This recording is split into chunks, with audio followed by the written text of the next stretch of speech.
Oi, gente, tudo bem? Tô aqui gravando mais um vídeo pra vocês, né? Já passou da hora. Tava um pouco na correria aqui, enfim. Essa é mais uma resenha.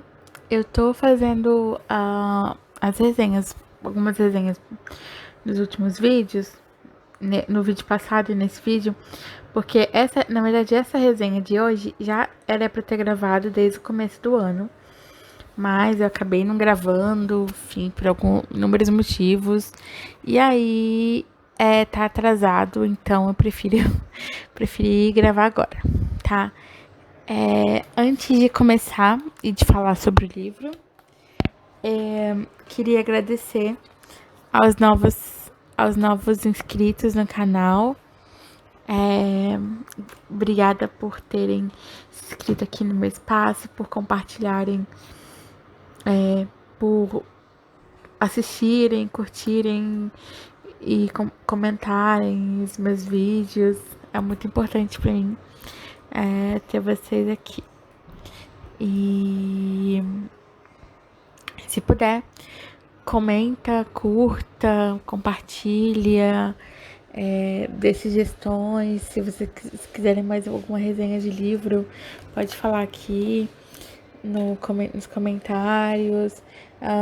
Enfim, pode interagir que eu gosto bastante. Eu vou deixar no box de descrição as minhas redes sociais. Se quiserem, podem adicionar, enfim, entrar em contato por lá também. Tá bom? E vamos à resenha. O livro que eu vou resenhar hoje é Todo Dia, a Mesma Noite, da Daniela Arbex, ou Arbex. Ela é uma jornalista mineira que escreveu alguns livros, dentre eles Holocausto Brasileiro, Cova 312, acho que é 312,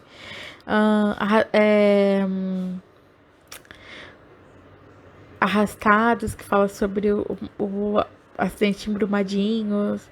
Esse eu não li ainda. O Holocausto Brasileiro eu já li. Eu vou falar sobre isso. Vai ser uma das resenhas que eu vou trazer pra cá também. Esse livro, Todo Dia, Mesma Noite, eu vou deixar o link da Amazon aqui, onde você pode baixar em e-book e também comprar o livro físico. Esse livro foi sobre o incêndio da Boate Kiss, né, no dia 27 de janeiro de 2013. Esse ano já tem 10 anos. Como o tempo passa, né? Então, eu vou falar alguns nomes aqui de vítimas ou de médicos, socorristas e, enfim, algumas pessoas da história. Eu não vou lembrar de todos, mas eu vou deixar o nome de todas as 242 vítimas no box de descrição, não por morbidez, né, mas sim porque é uma forma de homenagear essas vítimas. Eu acho muito importante a gente relembrar dessa tragédia que aconteceu.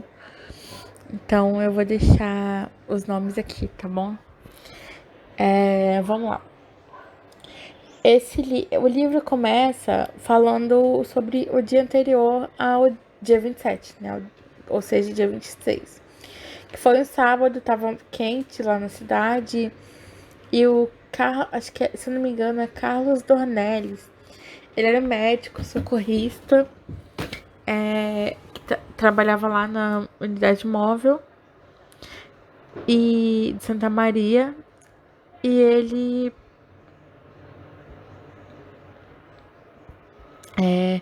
ele comentou com um amigo, assim, antes de deixar o plantão, hoje tá tranquilo aqui, não aconteceu nada, não teve nenhuma ocorrência, o dia tá bem tranquilo. E aí,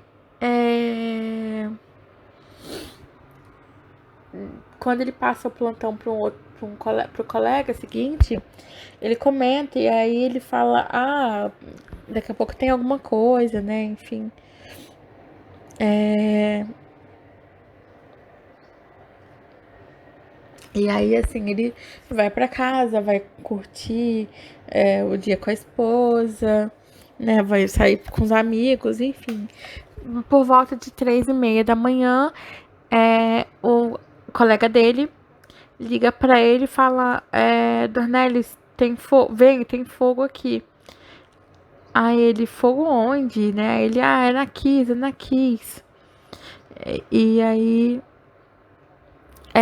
ele vai, ele pega Ele pega um táxi, só que ele não consegue parar próximo da Kiss, porque tava com muito trânsito, tinha muita gente saindo, enfim, tinha muitas vítimas. Aí ele chega lá e ele vê, assim, um caos instaurado, porque, imagina, um incêndio com um monte de jovens. Só explicando, fazendo um adendo aqui, Santa Maria é uma cidade basicamente universitária. Ela tem, se eu não me engano, tem 6 universidades particulares e uma federal. Ou 7 particulares e uma federal. Eu não lembro exatamente. Então, assim, tinha muitos jovens, né?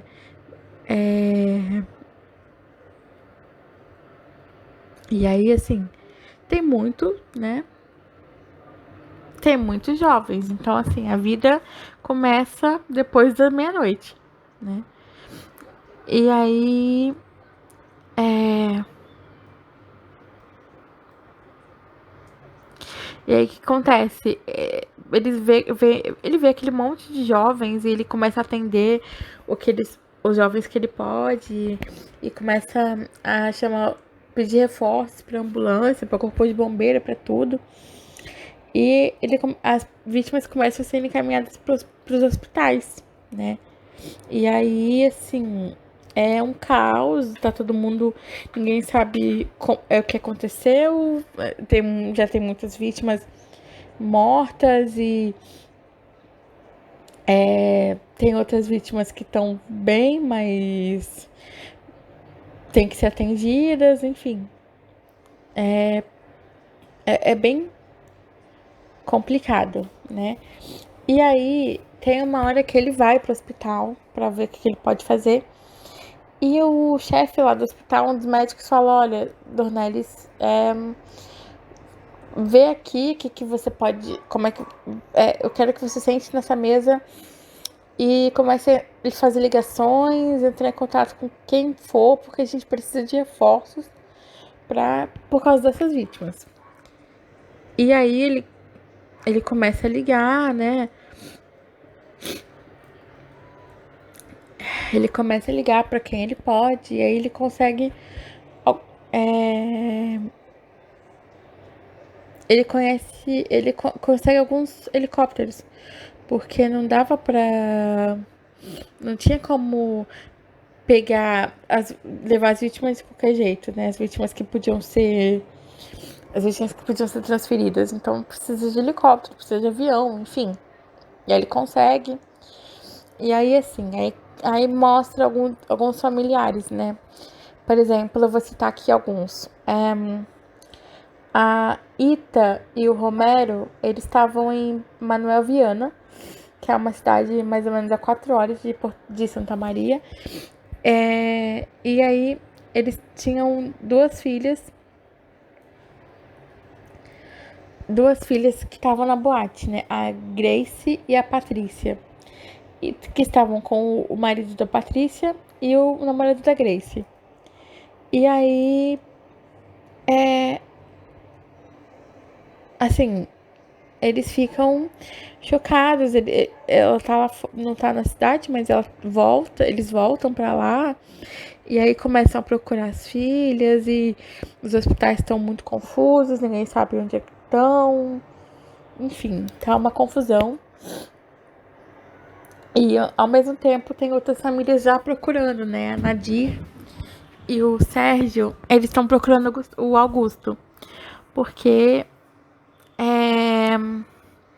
ele ficou de buscar o irmão numa festa.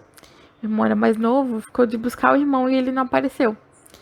E aí o menino ligou pros pais: o irmão não apareceu, onde é que ele foi? A gente não sabe onde é que ele tá. E aí começaram a ligar, ele não atendeu. Aí foram procurar. E aí é triste porque você vê que ela escreve, né, que eles chegaram lá perto da boate e começaram a mexer no chaveiro do carro para poder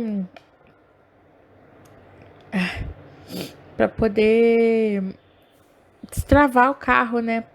E aí ele eles acham o carro, mas o eles não acham o Augusto. É muito emocionante. É um livro que me toca muito, então vocês não estão vendo meus olhos, mas estão molhados aqui porque né, é triste pensar nesses jovens que perderam essas vidas. É triste. E aí, o que acontece? Aí eles vão procurar o Augusto nos hospitais e começam a busca também. Tem a Lívia, que ela é mãe do Heitor, e aí ela pressente que alguma coisa aconteceu com o filho. E aí o marido dela fala, não, ele tá bem. Mas ela sabe que aconteceu alguma coisa. Então, é, ele, eles vão procurar, né? E eles vão procurar o Heitor, enfim. Acabam encontrando até rápido, né? Em vista das coisas que estavam acontecendo. E tem também.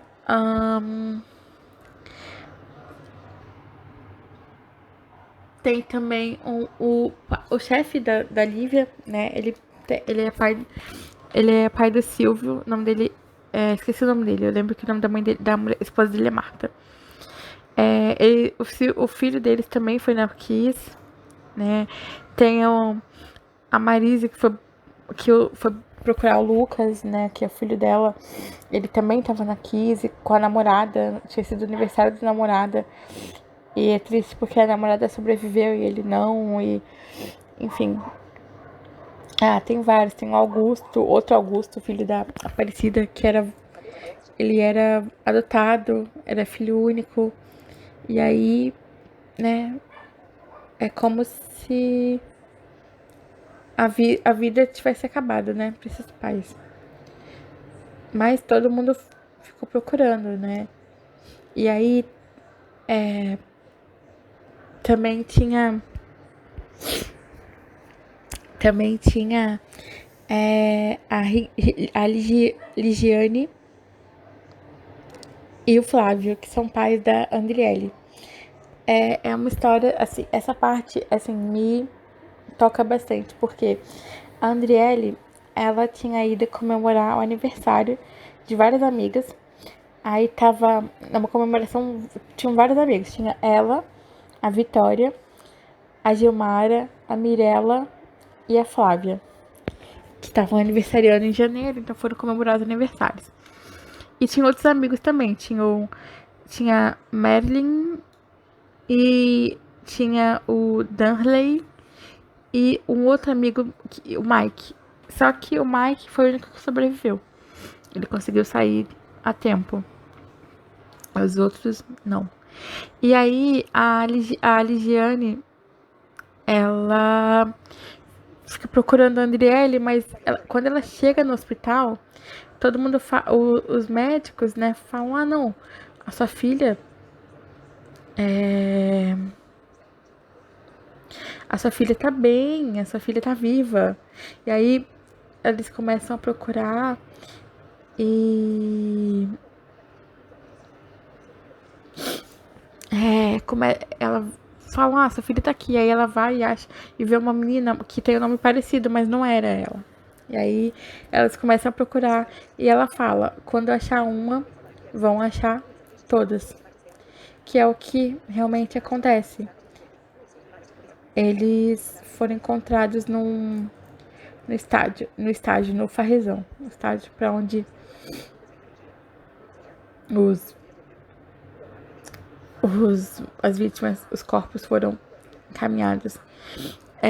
Eu vou citar agora também uma militar chamada Liliane. Ela foi incrível, assim, ela teve uma atitude maravilhosa, porque, assim, ela foi pega de surpresa, né? Ela tava dormindo, tava de madrugada, e aí ela foi, pegou qualquer roupa e foi, né? Não, ela não pensou em nada, simplesmente foi. E aí, ela chega lá, vai primeiro pro hospital pra ver se pode ajudar, mas aí o chefe dela fala: não, vai pro hospital, vai pra Kiss. E aí ela entra lá junto com os policiais e tudo, quando os policiais começam a ver um monte de corpos e vários corpos nos banheiros também, porque muitos jovens foram se refugiar nos banheiros pra, porque ficaram meio ou cegos pela luz, pela fumaça, ou pensando que o banheiro ia ser uma saída segura, enfim. E aí os policiais começam a chorar. E aí ela fala, ela respira e fala: parem de chorar. Vocês não podem chorar agora. Nós precisamos entregar esses meninos e meninas para seus pais, porque cada minuto longe conta para os pais. Cada minuto que eles ficam sem notícia é pior. Santa, Santa Maria precisa viver o seu luto. E aí, eu acho essa atitude assim, né? Ela tava triste, né? Ela tava acabada, mas ela falou: não, eu preciso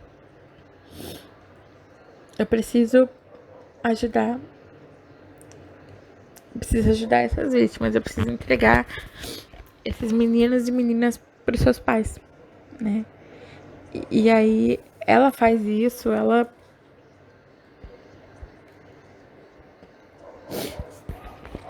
e aí ela entrega, ela ajuda a, a entregar essas vítimas para os seus pais, né? E eu achei muito nobre essa atitude dela. E aí tem um médico também, eu acho que é Arthur o nome dele. Não lembro se o nome dele é Arthur. Não tô lembrada agora. No livro vocês vão ler. Mas ele tá lá no hospital, entubando um garoto. E aí a filha dele liga, fala: pai, meu irmão tava na boate. E aí ele respira, ele, né, fala: filha, olha, o que eu posso falar pra você fazer é trazê-lo pra Kiss. Não, desculpa, gente, trazê-lo pro hospital. Porque aqui a gente vai cuidar dele. E aí ele vai pro hospital, ele sobrevive, graças a Deus. Mas imagina, gente, senso de humanidade desse pai. Tipo, eu preciso pensar de cabeça fria, preciso priorizar os meus pacientes em vez de pensar no meu sentimento paterno. Eu preciso pensar nessas coisas e eu não posso me deixar bater agora, né? É muito, nossa, você lê assim, você lendo impacta muito, porque você sente a dor das famílias, você sente o peso e a emoção que eles têm, né? É tudo muito tocante. E teve alguns casos, assim, teve o Rafael, que os pais dele, ele era de São Paulo, os pais moravam em São Paulo. Eles foram pra Santa Maria pra buscar o corpo do filho, né? Porque ficaram sabendo o que aconteceu. E ele tinha ido no aniversário de uns amigos também. Tinha a Tanise, ela tinha 18 anos. E ela fazia filosofia. O apelido dela era Jimmy, por causa da Jimmy Luna, que é uma música da banda Maná. E aí o avô dela falava que ela fazia filosofia porque ela entendia muito mais da vida do que ele. E aí a mãe dela ficou muito mal, porque elas eram muito amigas, a mãe dela teve na adolescência, então tinha um vínculo muito forte entre elas, e a mãe acabou depois, né? A Karina sofreu muito. Todo mundo sofreu, todos os pais sofreram, né? E aí quando a Liliane chega no. Vai pro estágio, pro estádio para as vítimas, para os pais poderem reconhecer os seus filhos, o estádio tá todo sujo, e aí é aquela hora que os governantes, todo mundo aparece e entram lá antes dos pais, né? Um absurdo. Não tiveram respeito. A Dilma, que era presidente na época, ela respeitou, ela entrou, ficou lá fora com as mães, tentando confortar um pouco lá as mães, né? Aí acho que um militar superior a ela chega perto e aí ela faz continência, ele fala não dispensada. E aí ela pergunta se ele, a Liliane pergunta se ele quer assumir os trabalhos. E aí ele fala não, eu tô aqui para te obedecer. E aí ela fala assim, aí ele pergunta o que você precisa. Aí ela, olha, preciso que retirem os lixos, porque no dia anterior tinha tido jogo. Tava tudo sujo de pacote de salgadinho, enfim, de copo. Ela falou, eu preciso que retire os lixos, porque para os pais terem reconhecer os filhos num lugar mais digno, né? Pelo menos um pouco mais digno. E aí eles começam a limpar o estádio e, enfim, tem essas coisas. Aí quando os pais começam a entrar, tem várias situações, né? Tem o pai, né? Que ele procura pelos dois filhos e encontra os dois filhos mortos. Tem uma mãe que a filha dela tá deitada e aí tinha uma questão muito complicada, porque as meninas nem todas estavam com o documento na mão ou na bolsa, porque muitas, vamos um grupo de amigas, então vamos deixar tudo na bolsa de uma, né? Então, e não só uma leva o documento de todas. E muitas estavam com maquiagem ou com escova progressiva, enfim. E então, para reconhecer era mais complicado. Aí tem uma mãe que chega procurando a filha, e aí a Liliane limpa o rosto da menina, e aí ela pergunta se a filha tinha alguma coisa, alguma característica, uma tatuagem, alguma coisa assim. E aí a mãe fala, tem uma tatuagem com o nome dela e um coração. E aí a menina tava na frente, assim, a mãe dela falou, eu sabia. Eu só não queria que fosse verdade. E isso me tocou muito, porque era o sentimento de todo mundo, né? Ninguém queria que aquilo tivesse acontecido. Mas vou falar, antes de falar o final, vou falar por quê, o que aconteceu. A Boate Kiss era uma boate, não era grande, era pequena, ela tinha poucas saídas de emergência, poucos banheiros, poucas saídas para, né, para alguma emergência mesmo. E no dia teve uma banda chamada Gurizada Fandangueira, que ela foi fazer um show e o vocalista disparou um sinalizador, que é um negócio de efeito pirotécnico, e explodiu e foi pro teto. E o teto era feito de espuma pra questão de, por causa do acústico, né, do som, mas a espuma era de muita má qualidade. E aí o fogo se alastrou, né, porque foi muito inflamável. Então o fogo se alastrou e aí deu esse incêndio. O que acontece? E esse gás, que era um gás inodoro, incolor, não tinha cheiro, não tinha cor, não tinha nada, foi aspirado pelas pessoas. Era o gás cianeto, né? Em tese, as vítimas da Kiss morreram basicamente pela mesma coisa que os judeus na época e outras pessoas na época da Segunda Guerra Mundial. Esse gás cianeto foi o mesmo usado por Hitler nas câmaras de gás de Auschwitz e outros campos, né? E junto com o monóxido de carbono, aí teve algumas alterações de consciência, de direcionamento, né? E as pessoas chegaram, né, os bombeiros e os jovens que estavam em melhores condições começaram a quebrar as paredes da boate para poder abrirem mais acesso para o povo, para serem pegas as vítimas, né, tiradas de lá. E também, assim, teve várias pessoas que entraram para salvar outras pessoas. Teve um, Vinícius, ele era altão, então ele conseguia sair e entrar com mais facilidade pelo corpo, pelo tamanho dele, né? Aí ele salvou muita gente, mas no final ele não conseguiu sair, ele ficou preso.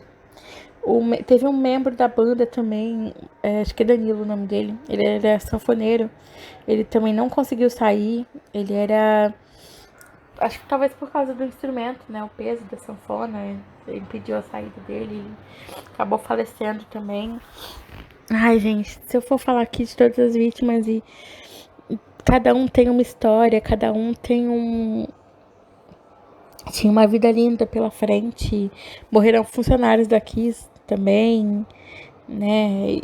Muitas dessas pessoas deixaram filhos, outros não puderam nem conhecer os seus filhos, né? Então é um caso que me deixa muito triste, muito triste. Fico muito tocada. E também teve uma questão assim que eu acho um absurdo, que foi o mercado, né, eu chamo de mercado de peixe, né? Foi a venda dos caixões, né? Porque precisavam de muitos caixões, que foi uma coisa assim, rápido, não teve como se preparar, óbvio, não tem como. E aí, assim, os preços dos caixões eram absurdos. Tinha um de 1.800, 2.800 e 6.000 reais. E aí uma das mães fala, olha, nem que eu comprasse nem que se tivesse uma urna de ouro e ressuscitasse a minha filha, eu compraria, mas não tem. E aí não tinha lugar para enterrar todo mundo, não tinha caixão. Parece que tinha gente, teve um pai que perdeu duas filhas, ele achou que fosse ter que enterrar as filhas juntas, porque não tinha caixão. Aí depois que foi chegando caixão e não tinha lugar para enterrar todo mundo, a grande maioria teve que não tinha dinheiro para pagar por enterro, essas coisas assim, então teve que usar dinheiro da prefeitura, né? Essas coisas são bem mais burocráticas, a gente sabe como que funciona no Brasil. Então, assim, gente, foi um mercado, assim, absurdo. Eu acho que faltou muita humanidade, né? Também. E os membros, os donos da boate foram indiciados. Teve alguns indiciamentos também, assim, porque, por exemplo, a Liliane, ela sofreu um processo porque elas alegaram que ela não estava usando roupa militar, estava usando roupa civil, mas ela estava agindo como militar. Gente, é um absurdo, né? Ela pegou a primeira coisa que viu, ela estava sendo humana, ela fez o que, né, o que ela pôde fazer. Teve um bombeiro também, que ele foi processado, e aí o filho, é triste porque o filho dele falou bem assim, papai, estão dizendo na escola que você é assassino, mas bombeiros não salvam vidas? E aí, olha só, confunde a mente da criança, né? Ela fica sem entender nada. Então, assim, é tudo muito complicado. E depois, né, o que sobrou para as famílias foram as lembranças, né? Tem a tenda da resistência, eu vou chamá-la assim, que foi uma tenda que os pais das vítimas colocaram lá na cidade. E mesmo assim, gente, houveram julgamentos. O pessoal ficou, porque você tem que ficar lembrando a gente disso. Tira isso daqui, tá atrapalhando o trânsito. E aí uma mãe falou, olha, abraça sua filha. Se você tiver uma filha, abraça ela, porque eu não posso mais abraçar a minha. É um absurdo, né, gente? Acho que a humanidade, cadê? Não toca mais o coração das pessoas? Acabou o senso de humanidade? Não tem mais isso? Porque, assim, pessoas perderam seus filhos, seus entes queridos e as outras pessoas, em vez de ajudar, de dar um abraço, de reconfortar, não. Começam a julgar, porque tá atrapalhando, porque isso, porque aquilo. Aí tem uma parte comovente, que é quando a mãe da Andriele, ela aparece uma jovem lá, e aí a jovem fala pra ela, oi, eu sou a Adriele, me confundiram com a sua filha, desculpa por eu não ser ela. E aí a Lidiane fala, tudo bem, Adriele, você não tem culpa. Não era pra ser. Mas eu fico feliz porque você veio me abraçar. E são esses atos, assim, né? A Wanda, que é a mãe da Vitória, que era chamada de Viben TV, ela né, guarda muita coisa da filha, ela lembra muito. Todos os pais, né, nunca mais virou o mesmo, ficou do mesmo jeito, né, as famílias e tal. E pastor também de igreja ficou julgando os pais, porque a culpa é de vocês. Levaram seus filhos naquele, deixaram seus filhos irem naquele antro de perdição, assim, gente, por favor, né? Eles são jovens, fazer o quê? Não adianta proibir. Então, é um livro, como eu falei, chocante, impactante. Desculpa, não dei muito spoiler. Eu não dei spoiler, gente. Tá tudo lá, assim. E eu contei o mínimo do mínimo possível, porque é muito mais impactante lendo do que eu falando aqui, né? Espero que vocês leiam, que vocês gostem. Vale a pena. A Daniela fez um trabalho incrível. Ela realmente embarcou junto e teve apoio das famílias, né? A vida dessas pessoas nunca mais foi a mesma, né? E ela mostra com todo muito tato e sensibilidade, né? Tudo que aconteceu. Eu acho isso muito bonito da parte dela, né? Espero que vocês tenham gostado do vídeo. Próximos vídeos vai ser um quadro novo que eu vou criar aqui. Mas assim que quando eu postar o vídeo, quando eu gravar o vídeo, eu falo pra vocês sobre o que é o assunto, tá bom? Obrigada por tudo, obrigada por me ouvirem. Espero que vocês tenham gostado. Beijo, gente. Até a próxima. 54.